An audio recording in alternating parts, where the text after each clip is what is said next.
everyone, my name is Meng Liu. I'm a first-year PhD student from the University of Minnesota. So sitting beside me is our plenary speaker of AAAL 2016 conference, Dr. Christina Sanz. So Dr. Sanz is professor and director of the Intensive and School of Foreign Service Spanish programs and the Barcelona summer program in the Department of Spanish and Portuguese at Georgetown University. She is an expert in second language acquisition, teaching methods, multilingual development, and education. So we feel extremely honored to have Dr. Christina Sanz here with us today. Okay, so Dr. Sanz, I have a couple of questions to ask you today. My first question is, what are you working on presently? Okay, presently I'm writing a monograph for Spanish teachers in Spanish, edited by Wiley. I'm also putting together a handbook of study abroad with Routledge. I'm organizing with my colleagues at Georgetown the Hispanic Linguistics Symposium, which will take place Columbus Day weekend. There's a call for papers, so anyone interested, please abstract. I got a grant from an internal grant from Georgetown to produce audiovisual materials for language teachers. These are ancillary materials to use in teaching methods course. In terms of manuscripts, I'm currently working with Michael Ullman, Sarah Gray, and Cara Morgan-Short on finishing up the first manuscript coming out of Sarah's dissertation on ERPs. It's an ERP study of bilinguals and monolinguals learning another language. So this is the third language for some and the second language for others. Also an eye tracking study with Nuria Sagarra and Yanire Salvidea with the study abroad data in Barcelona, and also self-paced reading, that the study that Sylvia and I presented 2 days ago. Oh, a lot of things going on in your life. Very exciting. Okay, so as an expert in the field of second language acquisition, bilingualism, and multilingualism, I'd like to know, what do you think are the most pressing questions of these fields right now? I'd like to start by saying that we have to start eliminating barriers, and that the difference between SLA and bilingualism is I'm pushing for multilingualism as a term. It's a term that my colleagues in psychology and neuroscience are not comfortable with. They like bilingualism. But I think that it is ridiculous to start talking about L3 and L4 and L5. So beyond monolinguals, let's use the word multilinguals, no matter how many languages the person is learning, and know independently from the level where the person stands in terms of level of proficiency in the language beyond the first. That also includes heritage language learners, because our heritage language learners bilinguals, multilinguals, what are they, right? So let's make it easier and more inclusive and use the term multilingualism. The pressing issues are One, we have to be more careful with methodology, and I think that we are making huge progress lately with the younger researchers. You guys are much more prepared than we are, and certainly my seniors were designing studies, both qualitative and quantitative, but especially quantitative. Another pressing issue, but there's a lot to be done. Another pressing issue is that of understanding, accepting that second language acquisition research or research in multilingualism, we cannot reject any tool. We've been doing this for too short a period of time to say, oh, this doesn't work. Everything works if we accept that everything has limitations. So qualitative research is good, quantitative research is good, mixed methods research is perfect. ERPs, eye tracking, any tool that will give us privileged window into what happens in the person as a whole, not just the mind or the brain, is there's enough of us that to work on different tools that put together makes sense. So that's another pressing issue. And so again, inclusiveness actually. To be able to answer a question that first language acquisitionists don't have to answer. They are only worried about how language is acquired and what do we mean by language when language is acquired, right? But we in multilingual research have to also worry about the enormous amount of variation in rate of acquisition and final attainment. That's a question that we have to answer, that they don't have to answer, because every child of normal intelligence develops a language, his or her first language, more or less at the same speed, and they all more or less get to the same point. So to me, that is a pressing issue, and that means we have to pay more attention to not just the context of the classroom or study abroad or computer, but individual differences, because individual differences account in great part for the huge rate of variation in success in multilingualism. Got it. Okay, so in your recent study published in the Modern Language Journal, study abroad facilitates L2 learners' implicit learning of the target language through the immersion process. Right. So some heritage language learners learn their heritage language through a partial immersion process via communication and interaction with families and members from the same language community.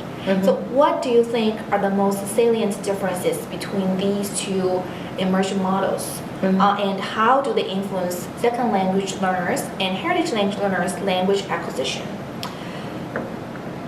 I would never use immersion for heritage language learners who are learning, who speak their language with their families and in their neighborhood. Would you say that when I'm in Spain I'm immersed, or I'm not immersed? It's my community, and I'm not a heritage language learner. These students why are they heritage language learners immersed in what is de facto their L1? So we call them heritage language learners because they speak a minority language in the context of the majority language. But it's not immersion. They're part of a bilingual community. And so they are immersed in a bilingual community that chooses to use the minority language with them. And they choose to use the minority language with them. I wouldn't call that immersion. Okay.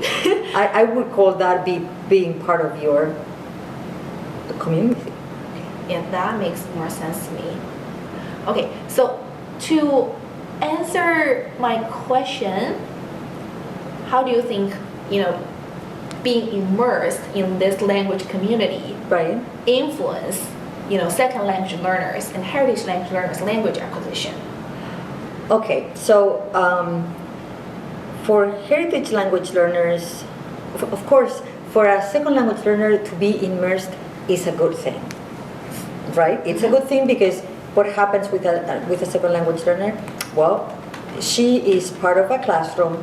The classroom offers limited possibilities. She goes abroad and is immersed in a community that is going to offer to her what the classroom can't offer, right? Which is greater exposure to input, greater chances to interact.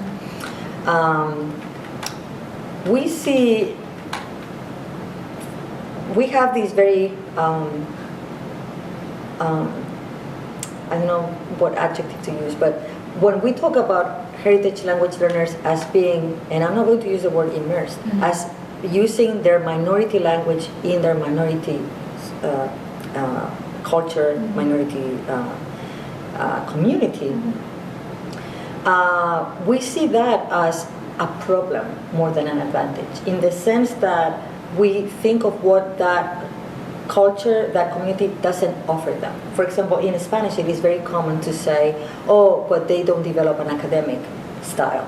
They can't use Spanish academically because that culture, that community, for example, Mexican American community in Chicago, it's Spanish is the language of the barrio, the neighborhood, and the family.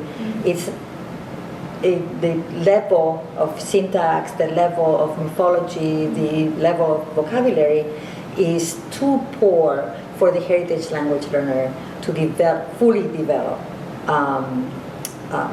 their Spanish in this case, right? So, see, it's always an advantage for some and a disadvantage for others. We tend to focus on it this way. And that's why we want them to go abroad, because the idea is that abroad they're going to be exposed to the input that they, and the level of interaction that they, and the academic exposure that they don't get in their community. So can I frame this as the quality of the language? Right, Okay. right,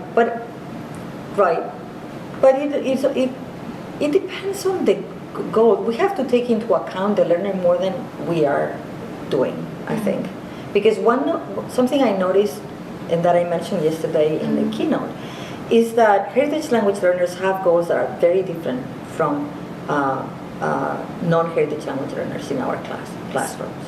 And for example, I had one student who studied a case study of a Korean American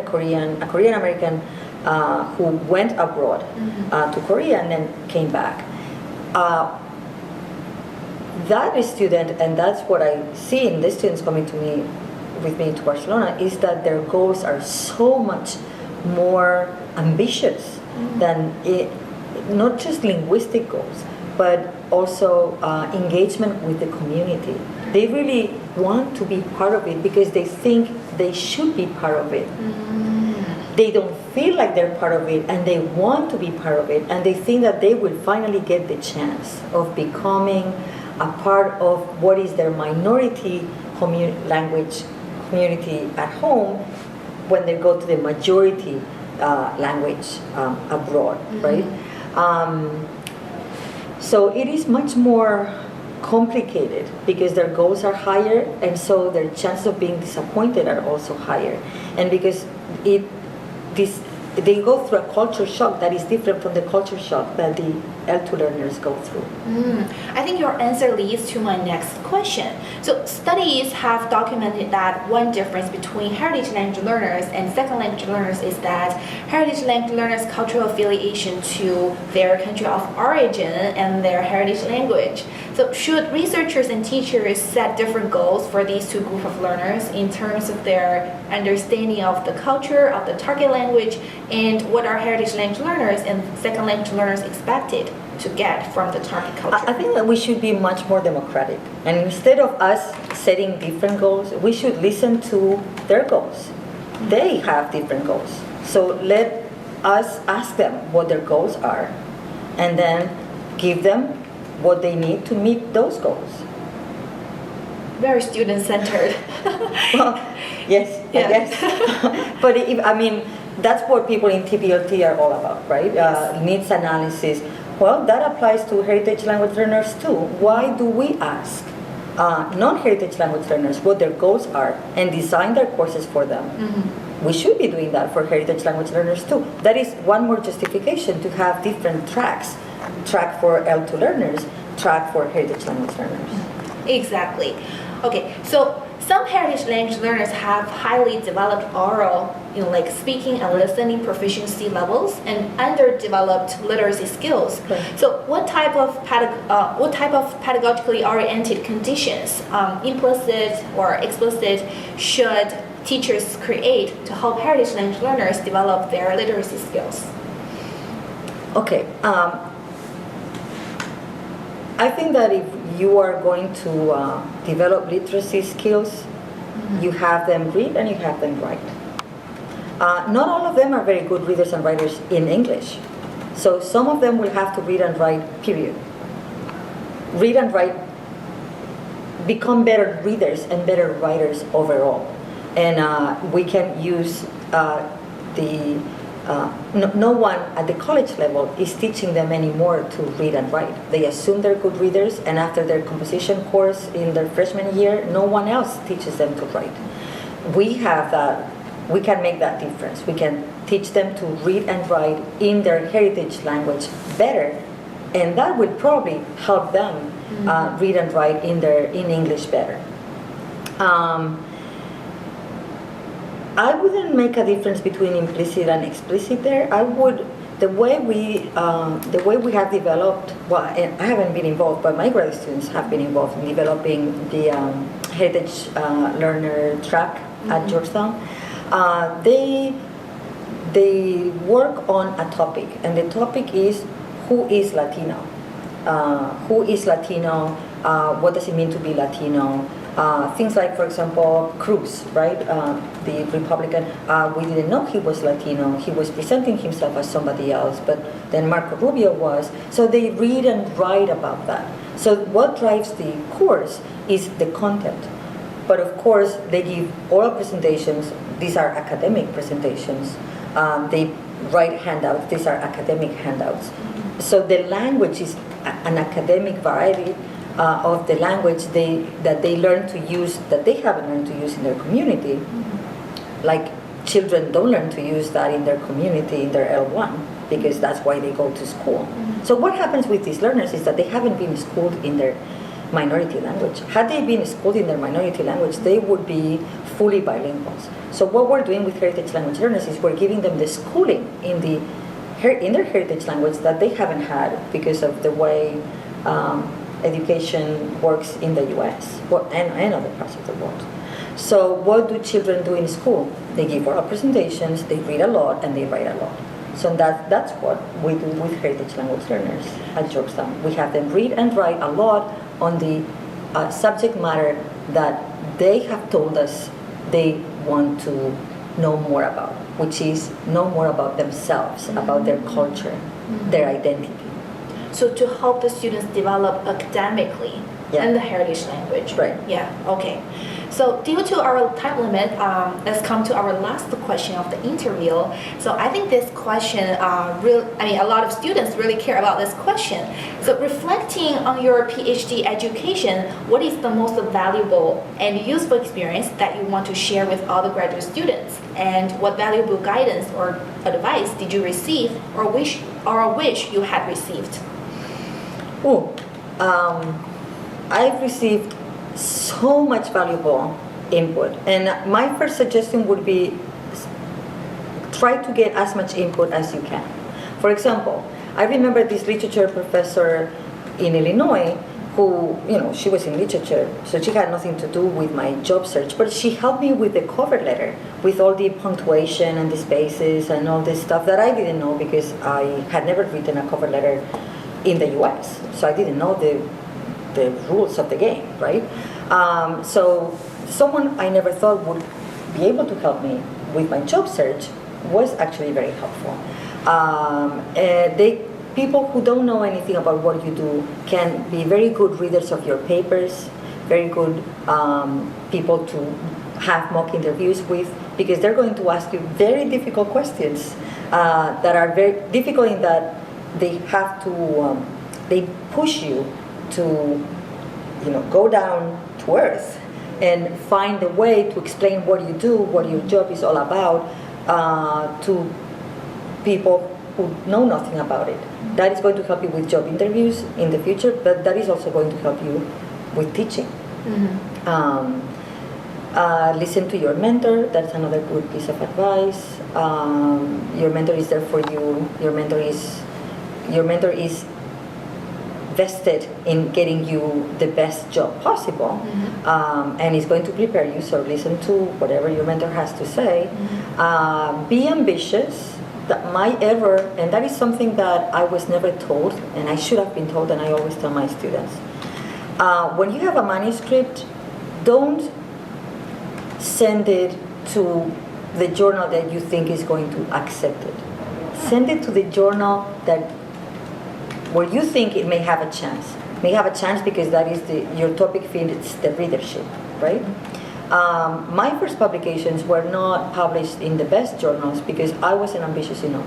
Maybe because I was a woman, maybe because I was not from the US, maybe, I don't know, but I didn't send anything to SSLA, for example.